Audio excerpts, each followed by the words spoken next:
During the Pacific theater of World War II, combat between U.S. and Japanese forces was shaped by intense propaganda, racial hostility, and extreme brutality that often blurred moral limits.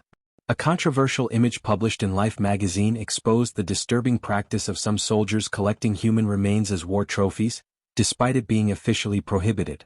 The incident sparked public outrage, leading U.S. leadership, including Franklin D. Roosevelt, to condemn such actions. In response, the War Department reinforced strict orders banning the practice and stressing respect for the dead to uphold discipline and wartime ethics. In 1934, Palazzo Braschi was transformed into a powerful symbol of fascist propaganda under Benito Mussolini, serving as the headquarters of the National Fascist Party.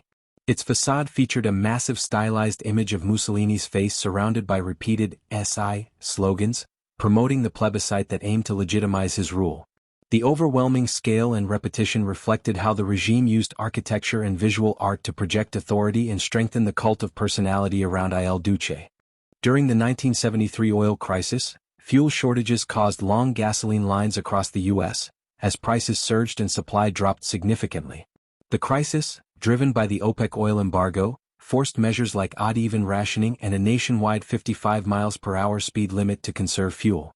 It exposed the vulnerability of economies dependent on cheap energy and led to major policy changes, including efficiency efforts and energy security planning.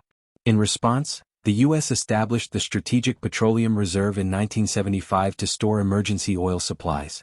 In 1942, during World War II, Nazi Germany created a propaganda map portraying itself as the origin of European civilization, using visuals to justify expansion and dominance. This form of psychological warfare reframed conquest as a natural destiny rather than aggression, blending ideology with cartography. The map highlights how imagery can manipulate perception, serving as a lasting reminder that maps can shape narratives as much as they represent reality. A finely crafted memento mori sculpture, attributed to Sheikh Art Bailey, was created in Paris around 1520 to 1530 using ivory and ebony. Now preserved at the Museum Schnutgen, the piece reflects the Renaissance tradition of reminding viewers of mortality and the fleeting nature of life.